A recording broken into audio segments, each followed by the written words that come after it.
Hello, everyone. Welcome to this week's episode of The Passion Project. I'm one of your hosts, Guru, and I'm joined by my lovely co-host, Derek. Hello. And this is a weekly podcast where we bring in a guest to talk for them to talk about a particular topic that they're very passionate about. For example, making drapes, dyeing hair, collecting bassoons, or oil paintings of Charlie Stern.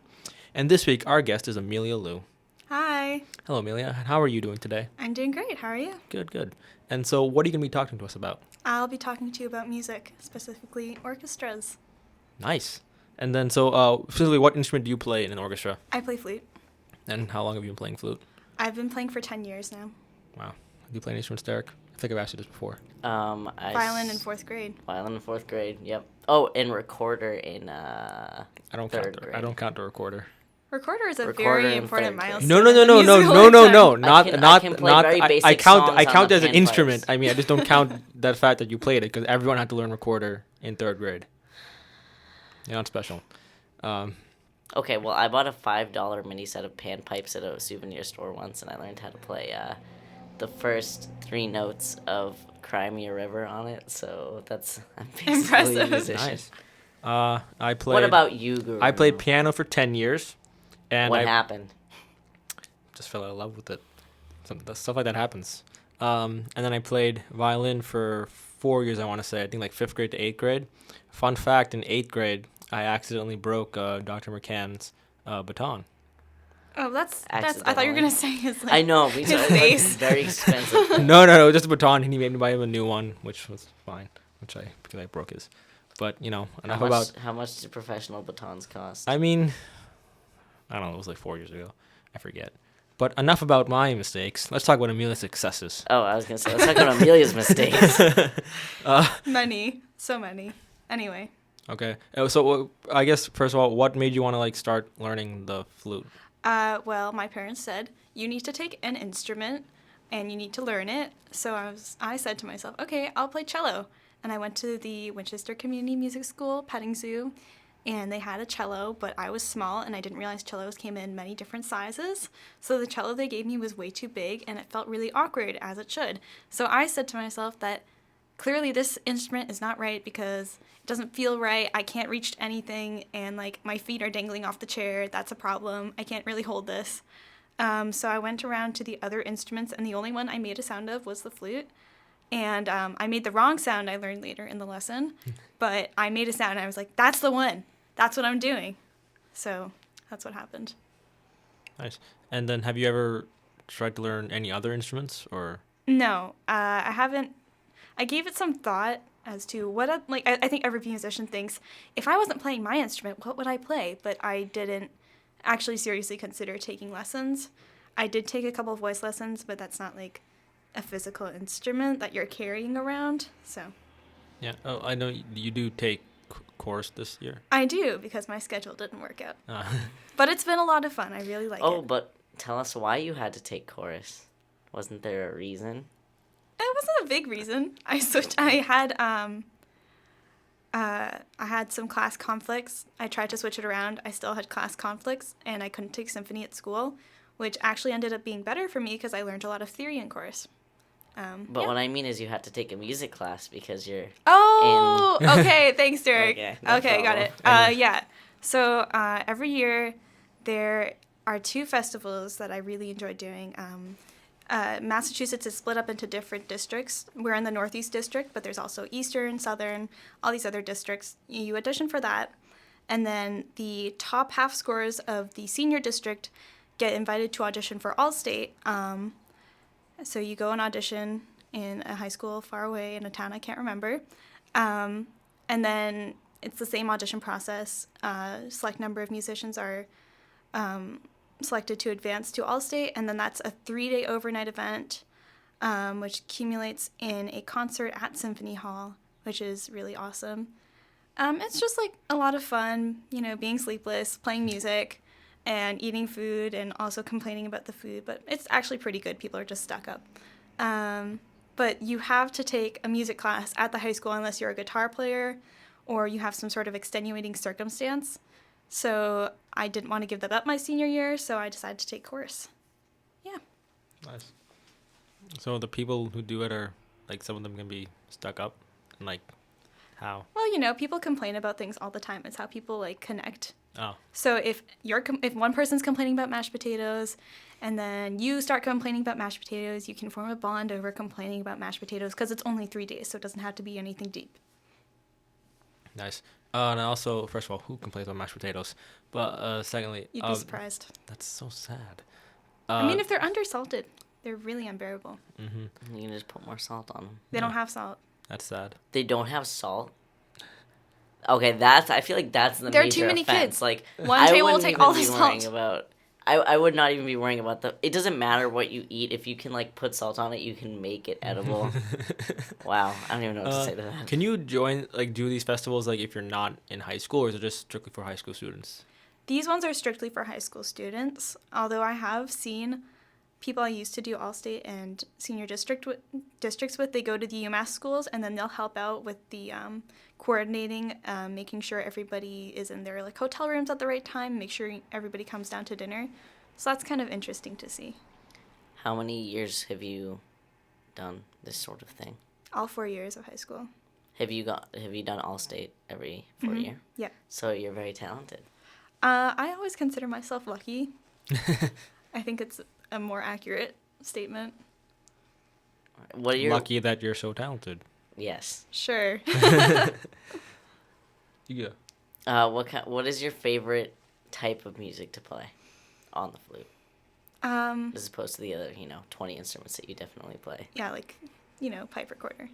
I think I would say that in terms of musical era, the Romantic era is a big favorite among a lot of flute players because you have all sorts of great French flute composers writing music around that time. But also just whatever piece I'm working on in the moment, because you become really attached to the notes, the story you create around the piece, and you get to know the piece very well because you're working with it all the time. And I think if you don't enjoy the piece you're working with, life is just going to be tough for the next couple of months, so you better get to like it.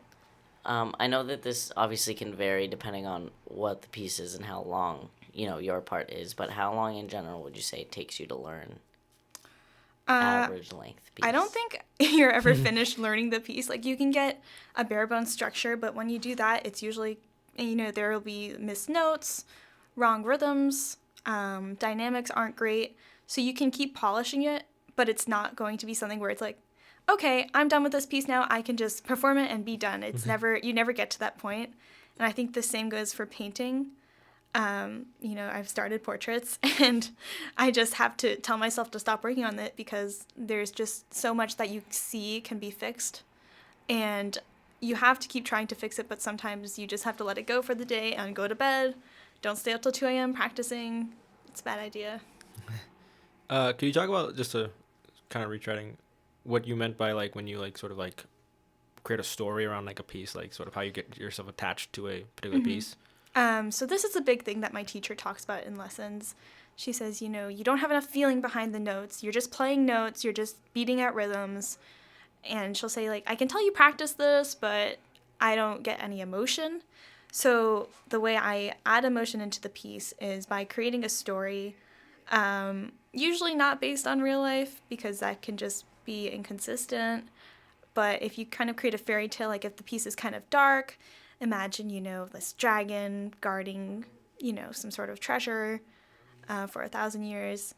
And kind of, if you try to incorporate a lot of colors, it can add dimension to the piece in ways which aren't always obvious at first because it sounds the same. It might sound the same to you when you're practicing. But when I'm trying to create a story, I find that it helps me become more attached to the piece I'm playing and then want to practice it more to make the story more accurate.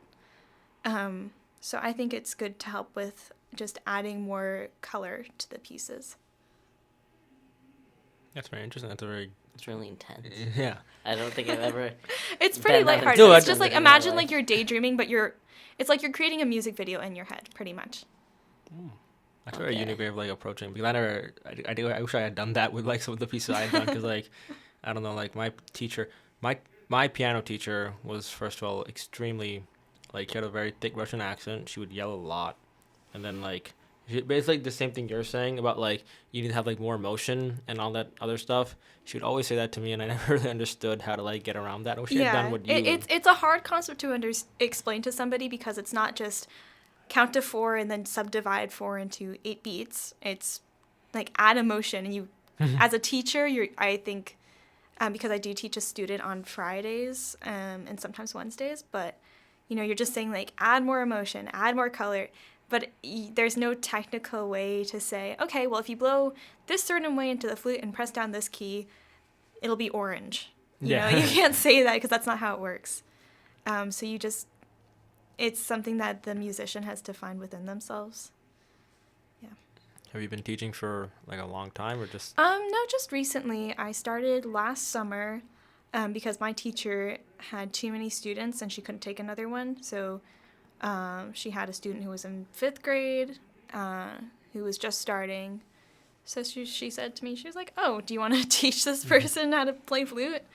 And at first I was really nervous because I was convinced I was going to teach them wrong and they were going to be messed up musically for the rest of their life.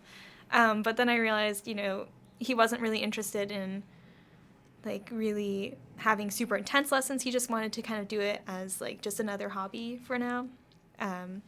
So that made it a little bit easier on my part. And, he listens, which is very helpful. So it's not like a babysitting job. It's like a teaching job. So that was nice. Yeah. And then like what are some of the things like you've taken from your teacher into like your own, how you teach him? Telling him to use his metronome all the time, every single lesson, every time that we meet. My teacher used to say to me like every week, like, do you use your metronome on this? And I would always say no. And it took me several years to realize that I should be using the metronome because otherwise I will have incorrect rhythms and my playing will be sloppy. So just telling the student just to do the same things that I was told to do and hoping they figure it out a little bit sooner than I did. Nice. I never learned to use metronome. I don't think I've ever seen a metronome in person It before. It's like a watch, but you can change the tempo. I know, but like I don't think I've ever like physically walked into a room and been like, that's a metronome Oh. on the desk. Oh. Or They come in all sorts of Yeah. shapes and sizes. And my mom definitely never understood it because when she would try to make me use it, she always thought like if you play fast, then you're playing like more expertly, which is definitely not the case for some pieces. And then she would always set the metronome like super high, like towards like 200 or whatever, 180 beats or something like that. Just because like if you play faster, then you're doing it like you're like an expert, like you know what I mean? Which is just so not true. That's another thing that's really helpful to tell a student is just go slow to fast, take it at a tempo that's almost too easy to play it, and then work it up from there. That's how you build strength over a piece. Mm-hmm. Do you get annoyed when you watch music videos, like not music videos in like Beyonce, but like music videos of just like people like put on videos of themselves playing an instrument and then they just get extremely emotional, like just their facial expressions? What do you mean? That bothers you, Guru? That bothers me Yeah, sometimes.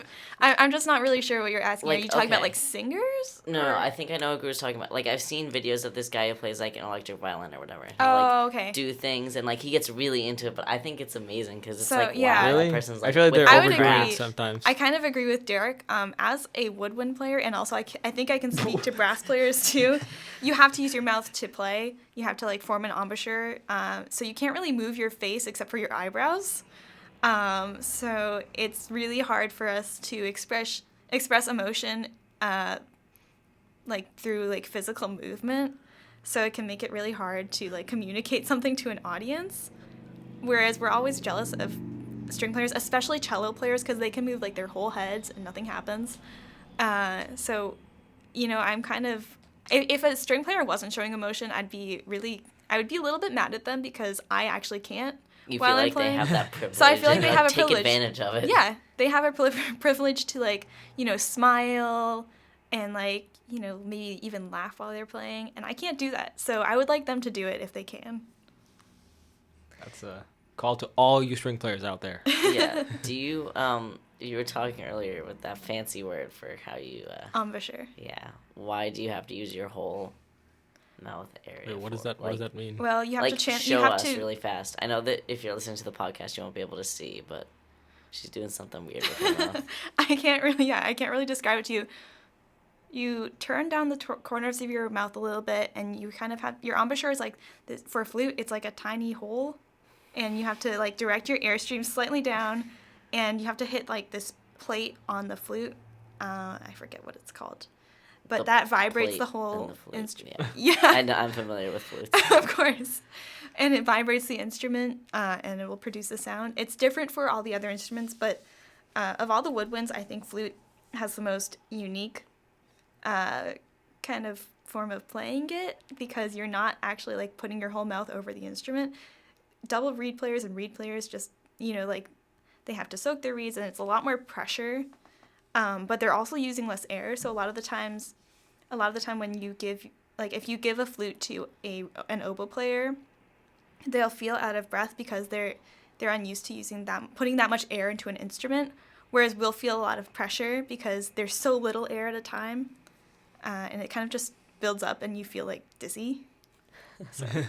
Is like flute, like, at least in your opinion, like compared to other woodwinds, is that like the hardest one to play, or just because of like how much you have to like? I think the music works. I think the music reflects how hard the instrument is to play.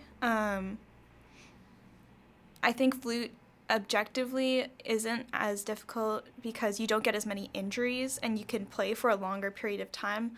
So in that sense, it's easier. Like, we don't have any problems with our chops or anything. We just don't get as tired. I think our problem is arthritis and deafness in the right ear, but nothing too serious, nothing too sudden. So we tend to get a lot of really fast music that's really technically challenging.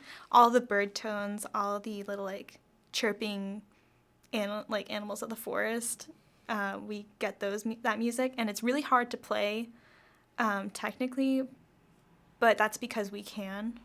Other instruments, it would be a lot harder for them to like articulate that many notes in a certain amount of time, because we have this special technique called double tonguing, and we can do that. So what is that? So when you say t as in like T, yeah. So that's the normal tonguing that everybody does. But with flutes, you can also use the k sound as in cat. And if you double that, if you do tuka tuka tuka, or tuku tuku tuku, it doubles the speed of what you're playing. Oh. And it's weird at first because it just feels wrong. But it essentially allows you to play twice as fast. See, these are things I would never know otherwise in my life. Now when I'm on Jeopardy and they're like, what is double tugging? Yeah. I'll know it's not like a... Okay, I'm not gonna don't go Where there. are you going with that? Thanks to this podcast, we will now be Jeopardy masters. What? No, nothing. I thought I wasn't recording. Oh. Got scared. But yeah, that's actually very cool though. Mm-hmm. I was also wondering, when Derek asked earlier about like a genre, like your favorite, is there like a particular genre you haven't played, or like you really want to sort of play? No, I don't know. I think I've played most of the genres of music. I haven't played that many modern pieces, but I'm working on one right now, so that's interesting. Modern pieces, I think, are really hard to figure out because, I mean, they do spell it all out for you, but it's all these weird techniques that you haven't heard of before. So I mean, that's a bit of a struggle, but in terms of playing more, I don't really have a genre, but I think I would just like to play piccolo a little bit more, which is it's the auxiliary instrument of flute. And that really just depends on what your assignments are for orchestra, which can be completely random at first. So I've been able to play some piccolo parts, but I'm not like the piccolo player. So I usually get flute parts. But piccolo's fun every once in a while. No. And I was also wondering, because we have like a bunch of friends who are like part of like the NEC, New England Conservatory. Are you also a part of that, or? Yeah, I'm in a slightly different program. Well, actually, no. Catherine does the wind ensembles. Mm-hmm. So it's the same program, but it's just entirely different conductors. And there's some overlap in between the kids who do wind ensemble, which is like band, versus the kids who do orchestra. But, it's a different group of kids. And I do the orchestras. So I'm in Youth Philharmonic Orchestra, which is the top NEC orchestra. And I know a couple other girls are in YS, which is the second top orchestra with an amazing conductor. I'm actually kind of jealous of them. Yeah.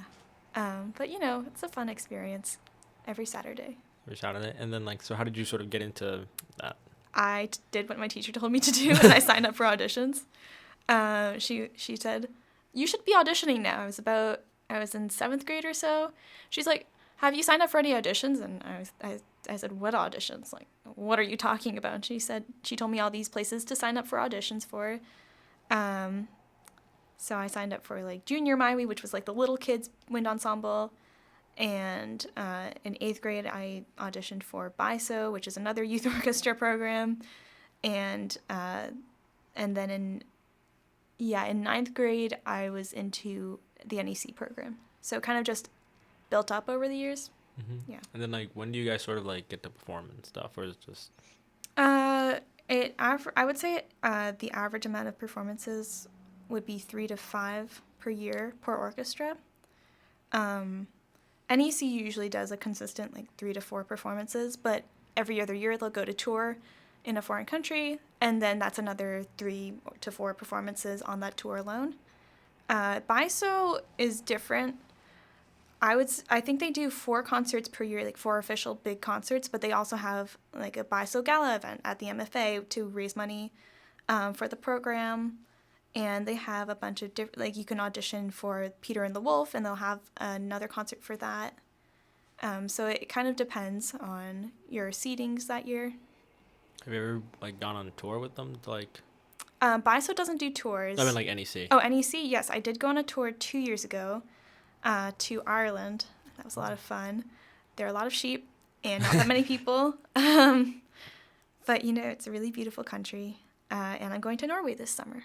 Ooh, that's really cool. Mm-hmm. For how the whole summer, or just Oh, no, just it's another tour, so it's just 10 days. Oh, okay.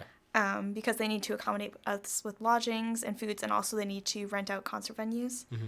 So it would be probably too expensive to do for the whole summer. Yeah.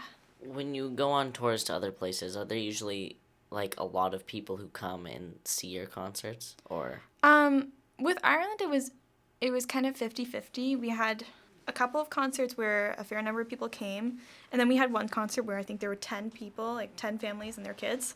So that was really small. And at first, people were really they were embarrassed to be performing. A lot of my friends, they're like, "There's nobody here coming to see us. We must be so bad." But it was just, we were kind of in the middle of nowhere in that part of Ireland, so it wasn't, in perspective, a big deal. I hope a large crowd comes to you guys in Norway.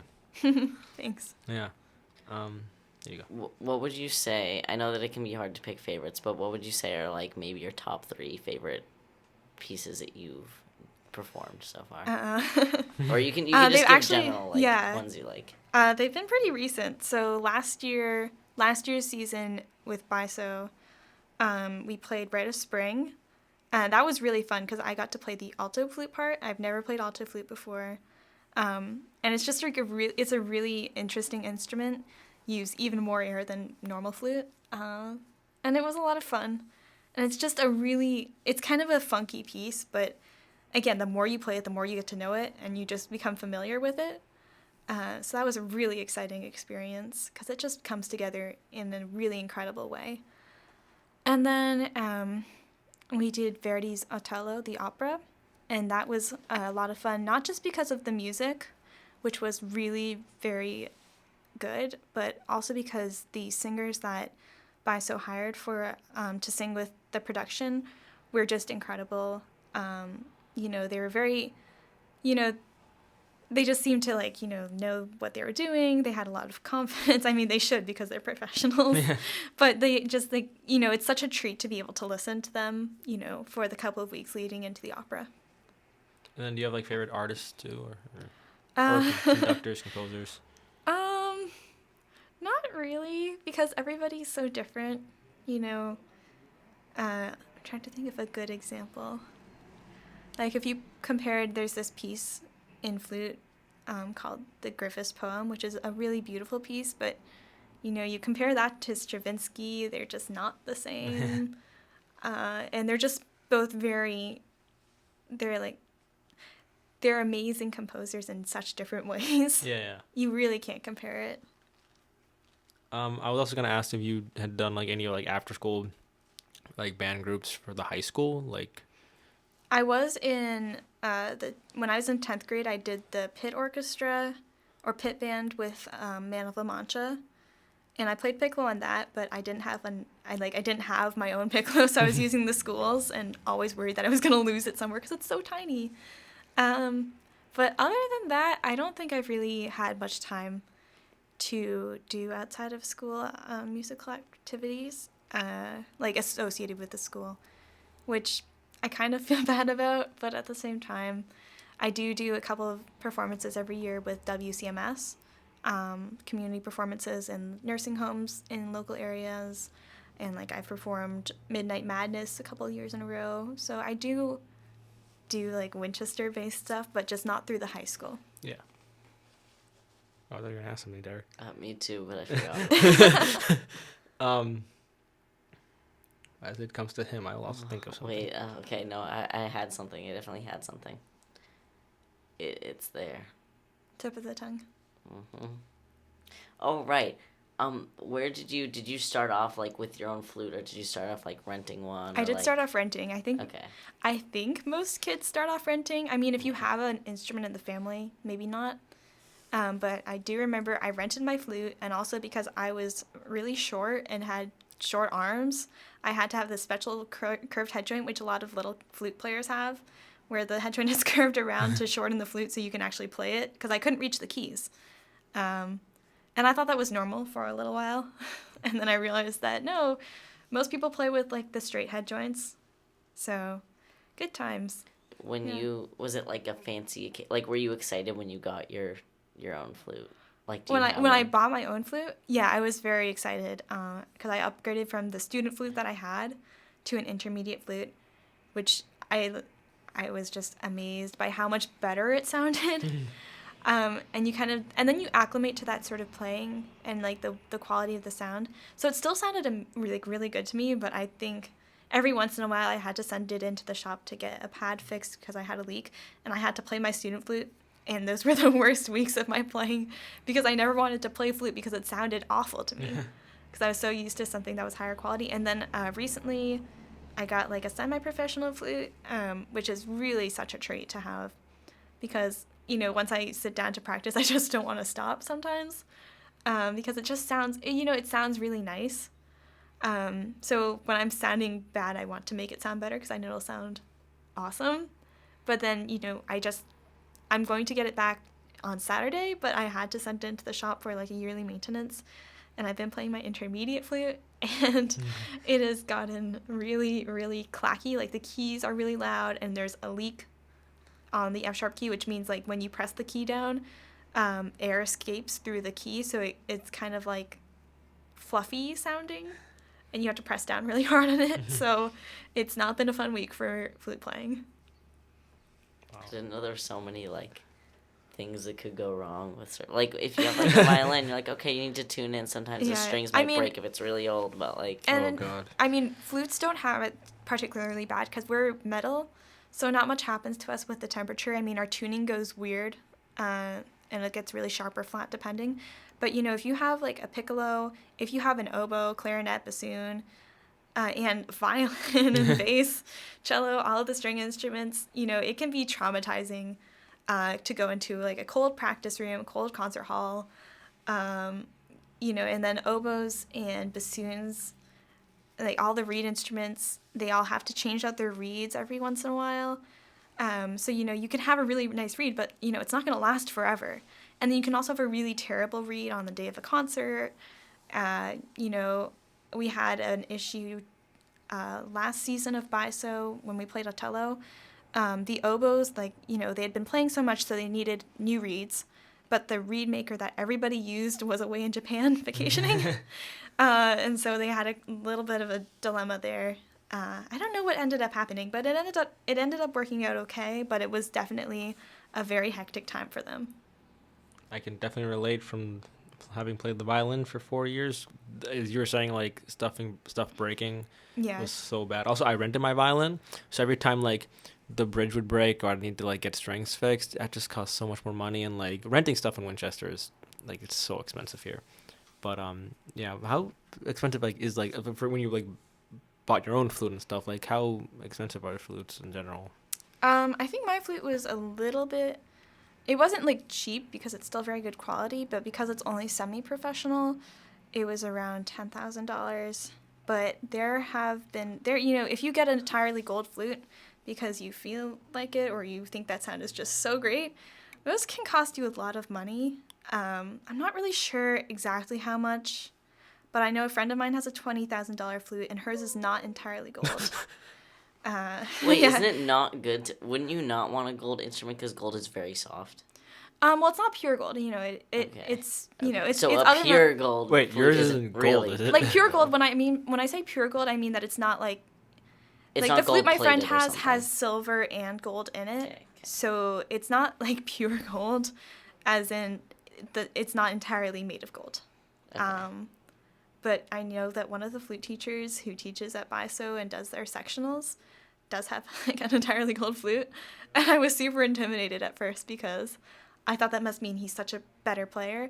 But it really just each metal has a different sound. So my personal preference, which kind of follows my teacher's, is silver and platinum with a platinum riser. So that's the little part that you blow onto in the flute. And platinum is the most expensive one, but it's like a tiny little piece of metal, so it's not it doesn't become anything too ridiculous. And I know it seems like a lot of money, but then you have to look at professional violins and Stradivarius and compare. And it's I don't really- even know That's because true. I know my sister. My sister has a violin, but I think it was like she rented it from the high school, and the teacher really liked her. She's like, "You can buy it off of us for like, I don't even remember how much was it, like 250." And she was like, "Thanks." So because like it was one that Yeah. had been in the school for like 12 years, Mhm. but like I can't imagine. Like Yeah. it's so Plus, weird to violins, think about it. I think they get more expensive with age because people want an old violin to be like kind of like mellowed out or something. I'm not sure how it works, but I do know they get more expensive with age. Whereas oboes and bassoons, I think like the wooden woodwind instruments, it's better to have them new, at least according to Joy. So it's just it's very different. All right. Well, I'm not buying a flute anytime soon. So, Do you plan on like going into music in like college and? I will be continuing music in college. I just don't know where I stand after college, whether I'm going to continue doing it. I think I would like to play in a community orchestra if that's available to me. But in the Boston area is kind of like it's not a great place. Like it's not some place where I could just casually join a symphony because everybody in Boston is super talented. So it wouldn't. I don't think I'd be music if I wanted to live in Boston. I don't think I'd be doing music. I'm actually not sure where. I'm not really sure. But I can't just join the BSO. That would be incredibly difficult. It's not. It's not something to be taken lightly. But have you considered like maybe taking it as like a career? Because we have a good friend Victor who was on one of the first couple episodes, and he does plan on like joining an orchestra or like becoming like a just full-time composer. Yeah.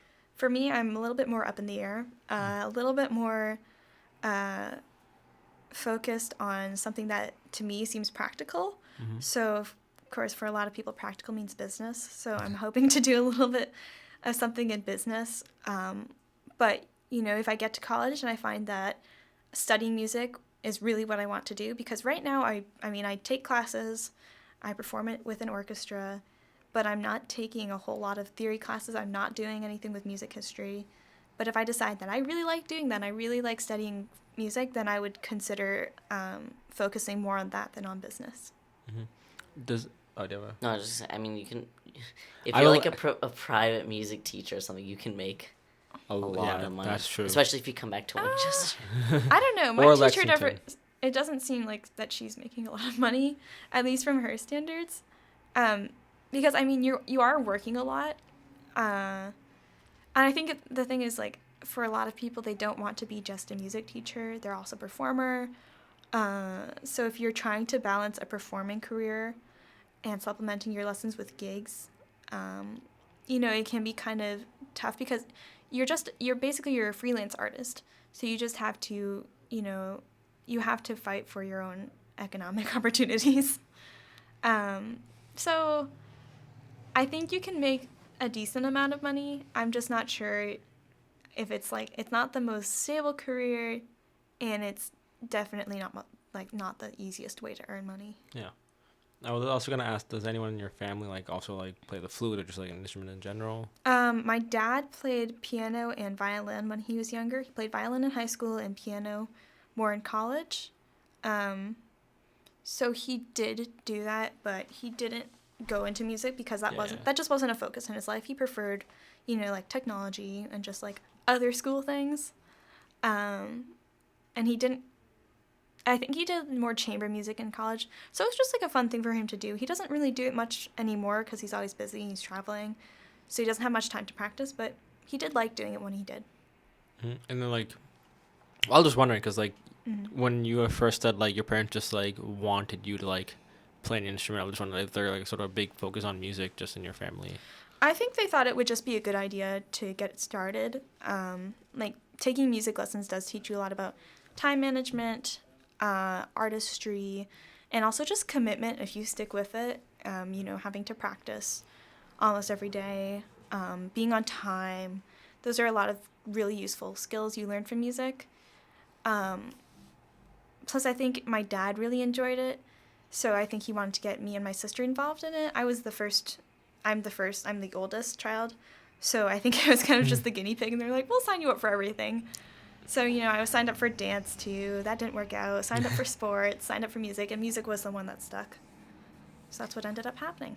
I have to say that's one of my bigger regrets, that in Winchester the main thing was the money, and then it was in elementary school and they were like, oh, for your lessons you have to come to school an hour early, and I was like, I'm not doing that. Yeah. But I always regret not still do it, or even just something like piano so that I was still musically inclined. Cause the great thing about music is you can take it up at any age. Exactly. I did choir, but singing is totally different. They're both require different. a lot of skill and they're both beautiful, but it's very, very different from an instrument. Also, I feel like with singing, I'm also kind of jealous of singers because technically they can practice wherever they want. I mean, they still have to warm up and all that, and they can still damage their voices, and that can be a lot more emotionally traumatizing for them. But, you could practice in a park, taking a walk. You can just do that, and you can do other things. You could be you could be waiting for somebody at a bus stop, and you can be practicing whatever you're singing. I mean, for opera, probably not. But, I feel like if you're just singing, if you're just practicing for a fun little concert, I just feel like you can just practice anywhere. And you don't really need to bring anything. And I could be completely wrong about this, but that's always been my impression, and I'm always very jealous of that. I mean, I have singer friends who choir friends who just start randomly singing in the middle of a party or in a class. Yeah. So. Chorus kids definitely have a different personality than orchestra kids. Very much so. It's a huge point of conversation in orchestra, especially at all states, because our dinner and lunch blocks are slightly different, but you can always tell when the chorus kids are there. We're like, oh my gosh, the volume level just increased tenfold. Chorus kids are here. And wow. I definitely think when you're in a choir, there's the conflict too of us being a solo singer is different than singing. You have to sing differently when you're in a choir, and there's always those people where you're like, I get that you have a good voice, but the entire choir isn't backup for you. You do have to be a little bit humble about that's the hardest thing with music, I think, is being humble, but also being confident enough in your abilities to push yourself farther. Yeah. Because you don't want to be a show off. Nobody likes show offs. Nobody likes people who are like, yeah, I did really well in that audition. It's just not something you like to hear.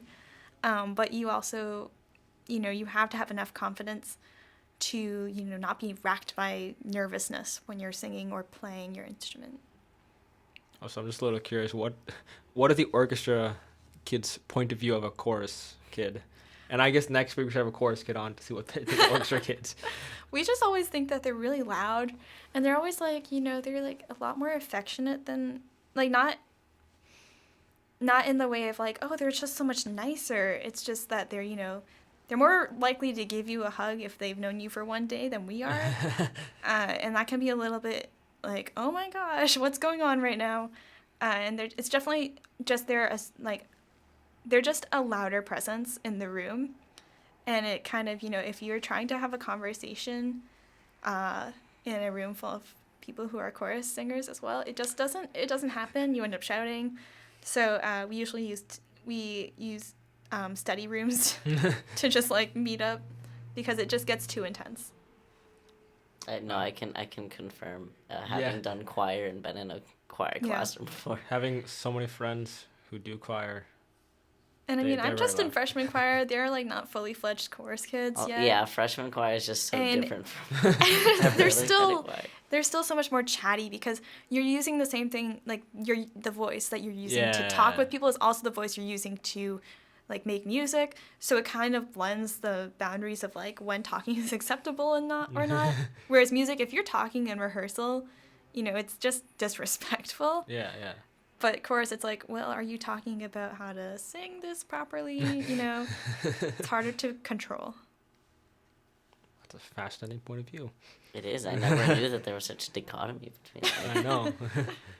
But, did you have? I just, like, I always wish that I was more involved in music, and it's good to hear someone like Emilia said, everybody you can start yeah. anytime. Yeah. Derek, I think the recorder's waiting for you in college. Plus, music's one of those things that people look back and they say, oh, I wish I had done more music. But it's the same thing with language. People always wish, like, they had learned a language when they were a kid. They had traveled more. So it's just one of those things where it's universally, like, a source of regret. But it shouldn't have to be. You should just be happy with what you're doing. Because I agree with that. But, like, for me, like, I'm always a little salty because, like, for me, I could have, learning a language wouldn't have been, hey, Mom, sign me up for, like, Spanish in second grade. It would have just been, like, Dad, can you just, like, speak it? Like, when I was a little kid, I wouldn't even have to put effort into it. I just would have known it. But yeah, I mean, it's different. You just, like, with things like that, you really can't look back on the past and say, I wish I had done it. You just have to look in the moment and see, what can I do to fix this regret? Yeah. You're going to start taking music lessons. Yeah. Oh, I'm just going to start. We have a keyboard in house. I'm going to put on, like, the disco one. God. Imagine that, Derek, if you become a DJ in the future. That's so weird. DJ Diaco? Yeah. I've had people say that to me regularly, and I'm like, okay. That's perfect, actually. Thank you for that. I think every time now you can just... Not only have you excelled at the flute, you've named my future career. Basically, because I think from now on, when we do this show, you will just introduce yourself as DJ Diaco, or Diaco, whatever. Diaco. I think that's perfect. What a great name. Thank you. Emilia, you have officially left a huge pivotal Thanks stamp on this show. When I get my musical equivalent of an Oscar, Tony, and Academy Award all in one, I'll thank you. A Grammy. Wow, I really appreciate it. You mentioned every award except for the music one. Whatever, close enough. But yeah, did you have anything else to add, Emilia? No, not much. Just hope everybody's having a nice day. Anything to say to all the aspiring musicians out there? Don't give up. Just kidding. Just keep practicing. Use your metronome. Yeah, use your metronome. Use your tuner, use your metronome. And don't give up. Buy platinum. Platinum rides are only $500. Wow, yeah. Well, that's been another fantastic episode of The Passion Project. You can find all our other great episodes on YouTube. Please subscribe. And we probably won't have an episode next week because we all have spring break. But it will be returning the week after last week of April. Yep. Thank you so much. Thank you, Emilia. Thank you.